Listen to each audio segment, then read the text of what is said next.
Hello friends, आज मैं आप लोगों के साथ एक कोट शेयर करने वाली हूँ एंड ये कोट मुझे बहुत ज़्यादा रिलेटेबल लगा। तो कोट ऐसा है, you make your life hard by always being in your head. Life is simple, get out of your head and get into the moment. तो फ्रेंड्स, सबसे पहले तो हम ये समझते हैं कि बीइंग इन योर हेड का मतलब क्या होता है। तो बीइंग इन योर हेड का मतलब होता है कि हम किसी भी सिचुएशन के बारे में ओवरथिंक करते हैं, किसी भी सिचुएशन को ओवर एनालाइज करते हैं या किसी के भी बिहेवियर को ओवर एनालाइज करते हैं। बार बार सेम थॉट्स हमारे माइंड में आते हैं, तो वो होता है कि बीइंग इन योर हेड, कि हम अपने माइंड को डस्टबिन बना चुके हैं किसी भी एक चीज़ के बारे में बार बार सोचते हुए, जिसका प्रेजेंट मोमेंट से कोई लेना देना नहीं है। तो वैसे तो ये सबकी आदत होती है चीज़ों के बारे में सोचना। कुछ लोग बहुत ज़्यादा किसी चीज़ को लेकर बैठ जाते हैं एंड उसके बारे में नेगेटिव चीज़ें ही सोचते रहते हैं।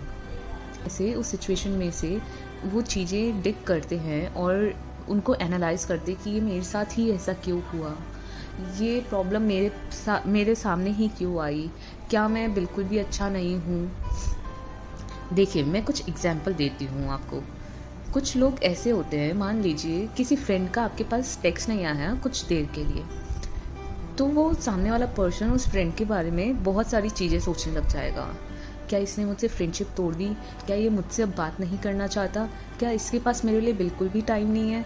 इस तरीके के थॉट्स उनके मन में आते रहते हैं। या फिर मैं आपको दूसरा एग्जाम्पल देती हूँ। जैसे मान लीजिए आप कोई प्रमोशन एक्सपेक्ट कर रहे थे एंड आपको वो प्रमोशन नहीं मिला, तो आपके माइंड में कंटिन्यूअस, मैं किसी चीज़ के काबिल नहीं हूँ, है ना, मुझे ये प्रमोशन भी नहीं मिला, मैं क्या करूँगा अब। तो इस तरीके के थॉट्स आपके मन में चलते रहेंगे। हाँ, माना थोड़े बहुत थॉट्स आना लाजमी है, सबके माइंड में आता है, बट उसी चीज़ को लेके बैठे रहना और अपने माइंड को डस्टबिन बना लेना नेगेटिव थॉट से, ये होता है बीइंग इन योर हेड, मतलब ओवर थिंकिंग, ओवर एनालाइजिंग। जब आप ओवर थिंकिंग करते हैं ना, तो धीरे धीरे आप डिप्रेशन की तरफ जाते हैं, एंजाइटी होने लग जाती है आपको, इसके हेल्थ इफेक्ट्स आने लग जाते हैं आपके ऊपर। एंड डिप्रेशन एक बहुत गंदी बीमारी है। बहुत सारे लोगों को तो समझ ही नहीं आता है कि वो लोग डिप्रेशन में हैं, और जिसका अंजाम बहुत बुरा होता है। एंड अपनी सोसाइटी में भी लोगों को नहीं आता कि एक पर्सन है वो डिप्रेशन में है एंड उसको कोई ट्रीटमेंट की ज़रूरत है। तो आप ऐसी सिचुएशन आने ही नहीं दीजिए, ऐसी कंडीशन आने ही मत दीजिए ना जहाँ पे आप डिप्रेशन में पहुँचे। जो आपका माइंड है वो या तो आपके पास्ट के कोई भी मोमेंट्स पे, पास्ट की मेमोरीज पे ओवरथिंक करता रहेगा, या फिर आपके फ्यूचर की कोई भी इवेंट पे सोचता रहेगा कि जैसे कि पास्ट में अगर कुछ हुआ था तो ये क्यों हुआ, ये मेरे साथ ही क्यों हुआ, ऐसा नहीं होना चाहिए था। एंड फ्यूचर का कि ऐसा हो गया तो क्या होगा, ऐसा होना नहीं चाहिए। मतलब इस तरीके से वो फ्यूचर पे फोकस करता है, मतलब प्रेजेंट आपकी लाइफ में कहीं नहीं होता है। इस वजह से आप अपने माइंड में ही सारी कियोस क्रिएट कर लेते हैं एंड आप बहुत ज़्यादा नाखुश रहते हैं खुद से और खुद की लाइफ से, क्योंकि आपने अपने आप को हर तरफ शिकायतों से घेर लिया होता है, जिसकी वजह से आपको अपनी लाइफ हार्ड लगने लगती है। तो इस कोट में ये बताया गया है कि अगर आपको आपकी लाइफ को सिंपल करना है तो आपको अपने दिमाग से, अपने माइंड से बाहर निकलना होगा और प्रेजेंट में जीना होगा। आपको चीज़ों को जैसे है वैसे एक्सेप्ट करना पड़ेगा। जो थॉट्स आपके कोई भी हेल्प नहीं कर सकते हैं, केवल आपको बीमार कर सकते हैं, आप उनको क्यों पकड़ के रखना चाहते हो, आप उनको जाने दो ना। वो थॉट्स बिल्कुल भी हेल्पफुल नहीं है आपके।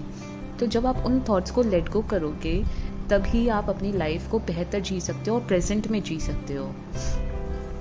तो अब आप अपने थॉट्स को रोकना चाहते हो तो उसके लिए आप क्या क्या कर सकते हैं। सबसे पहले तो जो चीज़ जैसी है, जो आपके हाथ में नहीं है, जिसको आप कंट्रोल नहीं कर सकते, आप उस चीज़ को वैसे ही एक्सेप्ट करिए। और मान लीजिए अगर आपके थॉट्स फिर से आपके दिमाग में आने लगे, तो आप खुद को वहीं पे स्टॉप कर लीजिए। जैसे ही आपको पता चले कि आप फिर से ओवर थिंकिंग कर रहे हैं, तो आप खुद को वहीं पे स्टॉप कर लीजिए और अपना दिमाग कहीं किसी और चीज़ में, किसी अच्छी चीज़ में लगाइए।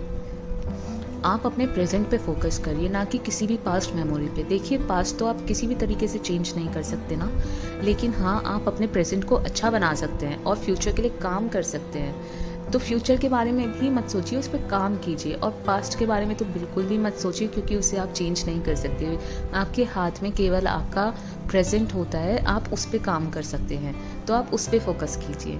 नेक्स्ट, आप मेडिटेशन कर सकते हैं।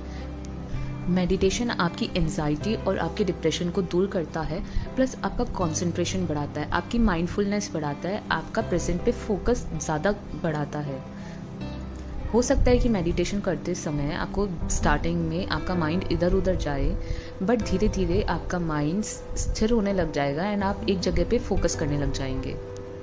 नेक्स्ट चीज़, आपको अपने आसपास में होने वाली चीज़ों के बारे में पता रहना चाहिए, मतलब आप में माइंडफुलनेस होनी चाहिए। जब भी अपन थॉट्स में गिरे होते हैं ना, तो आसपास की चीज़ों पे अपना बिल्कुल भी ध्यान नहीं होता है, अपन बिल्कुल भी माइंडफुल नहीं होते हैं।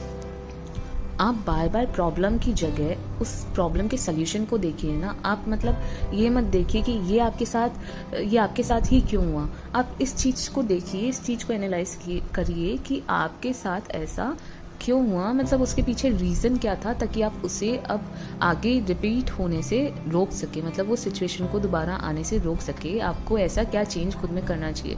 देखिए फ्रेंड्स, प्रॉब्लम तो सबकी लाइफ में होती है ना, तो आप प्रॉब्लम के पीछे भागते रहेंगे तो उसका सोल्यूशन कब फाइंड आउट करेंगे।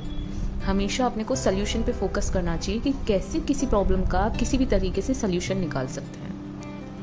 आपकी एंजाइटी और डिप्रेशन दूर करने का एक और सबसे अच्छा तरीका है कि आपको ब्रीदिंग करनी पड़ेगी। मतलब जो डीप ब्रीदिंग होती है वो एंजाइटी और डिप्रेशन को दूर करती है एंड आपके माइंड को रिलैक्स करती है। आपको अपने थॉट्स को पॉजिटिव थॉट्स में कन्वर्ट करना होगा।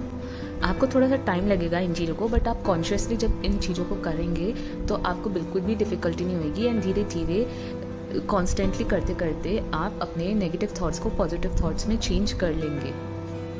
अगर आप इन टेक्निक्स को फॉलो करेंगे तो आप अपनी लाइफ को पूरी तरीके से जी पाएंगे, उसे अच्छे से इंजॉय कर पाएंगे। अपने माइंड में ही आप नहीं जिएंगे, अपने माइंड को क्लीन एंड क्लियर रखेंगे तो आपकी लाइफ भी क्लीन एंड क्लियर रहेगी, बहुत ही अच्छी रहेगी। लाइफ बहुत सिंपल है, हमें उसे जीना चाहिए एंड कोई भी पास्ट एंड फ्यूचर की मेमोरीज़ को ओवरथिंक करके अपना प्रेजेंट डिस्ट्रॉय नहीं करना चाहिए। आई होप आप लोग ये समझ गए होंगे एंड इस पर ज़रूर काम करेंगे।